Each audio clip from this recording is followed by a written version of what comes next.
Hello and welcome back to the course on blockchain. And today we're going to talk about initial coin offerings, otherwise known as ICOs. So let's have a look. In our layers of blockchain, an ICO can actually happen on two different layers. Most commonly what we see is ICOs happening on the token layer, where either under Ethereum or Neo or another protocol, somebody creates a new idea or has an idea how to use blockchain in an industry or in a different way, and they then use blockchain to, or use an ICO to fund this idea, and that's on the token layer. And at the same time, an ICO can also happen on the protocol or coin layer, where if somebody comes up with a new protocol for blockchain, then they can create it and they can issue the coins that are going to be in that protocol in an ICO. So that's just something to keep in mind, to remember, but most commonly you're going to be dealing with, or you're going to be hearing about ICOs of tokens. Alright, so let's have a look at how ICOs actually work. And the way we're going to do this is we're going to compare IPOs to ICOs. An IPO is an initial public offering, and it's a way that companies are or have been historically used to raising money from the stock market. So let's have a look. This is an IPO. And how does it work? Well, let's say these three gentlemen, Steve Jobs, Steve Wozniak, and Ronald Wayne, wants to raise some money for their company, Apple, right? So how does this whole thing work out? Well, at the start, they put in work, like say their labor, and some initial capital into the company before any IPO is even considered yet. Into this idea, they're putting work and initial capital, and in return, they get shares in that company. Then what happens is they start producing products, computers, phones, watches, and so on, and other products. And basically, so the company creates products and services, and in return, it gets a profit. So that's how a company can operate before it's publicly listed company, when it's a private company. But then once they want to list the company publicly, so the shares are available to the general public for purchase, they conduct an IPO, an initial public offering. And what happens there is the public gives cash to the company and in return gets shares in that company. And so that way it's a way that companies raise cash in order to fund their operations further. So once they know that the idea is working and is showing promise, they need a lot of capital in order to grow and scale their business. That's how they raise cash. But in return, they have to give shares to the community, to the people that backed it, or the people that invested into the company. And therefore, these people are actually entitled to a part of the company, even though it's still very small for every single individual person, or might be quite large for larger investors such as companies. So companies can also invest into different companies or investment funds.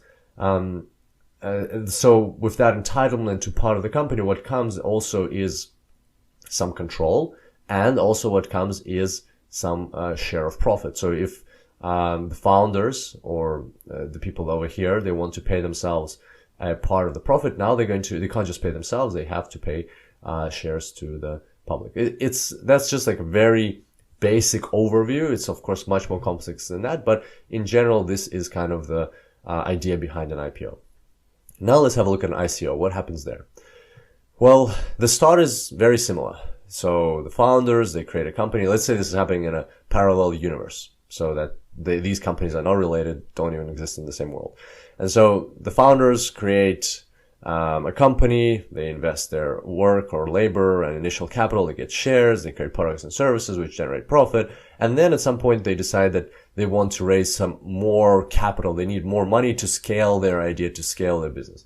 And so in this case, what they would do is they would put their products and services into an enclosed environment, so to say, and they would say, okay, so from now on, we're going to introduce a coin called, let's say, the Apple coin, or to be entirely correct, it's not a coin, it's a token, right? And unless they create their own protocol, then it'll be a coin. But if they're creating just a ICO in the third layer, there would be a token. So the Apple token, which you can use to buy our products, to get our services, and so on.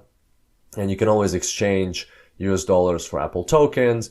You can still buy our products and services with US dollars, but it'll be more expensive. So it's better off to have Apple tokens, and that's going to be like the fuel of our economy within our company. We're going to create this little economy of our own where people with Apple tokens are going to be able to buy our products and services and so on and so on. And so basically the public already knows that this company is quite successful. The idea is great. And so they see the value in having these Apple tokens. And so what they're going to do is now they're going to invest money into these Apple tokens in an ICO. As soon as these coins or tokens are initially offered, public is going to give the company cash, or which usually happens in Bitcoin or Ether, in the current ICOs that we're seeing. And in return, they will get tokens. And so we'll talk more about this further in the ICO case study tutorial. But for now, the important thing to understand is the conceptual difference. And the difference is that in the case of an IPO, in the traditional approach, the public gets shares and control and entitlement to a share of the profit of the company. Whereas in an ICO, the public gets none of that. The public just gets these tokens that they can later on spend on the products of the company and services, or they can instead later wait for these tokens to appreciate in value and sell them off more at a higher price. What is important here is that the founders of the company, they keep all the control of the company, and they keep all the shares of the profit. So that's an important part to remember here. And other comments here are that IPOs, they go through a very stringent legal process. It's very hard to do an IPO. Lots of lawyers have to be involved. It's very costly. It's very rigorously audited and controlled by the government, whereas ICOs currently are not, or not yet. And so that's an important thing to keep in mind as well, that while an IPO is limited to only companies that are ready to take the next step and start scaling and are ready to be publicly listed, an ICO can be done by anybody, literally anybody. We'll see examples of that further down as well in this course. So that's something else to keep in mind. So we go that an ICO is just another way for a company to raise money, in order to fund its operations further. And if you'd like to learn a bit more about ICOs, then there's a great article on TechCrunch. It's called WTF is an ICO by Alex Willem. So check it out, and if in there you might find some additional information on ICOs.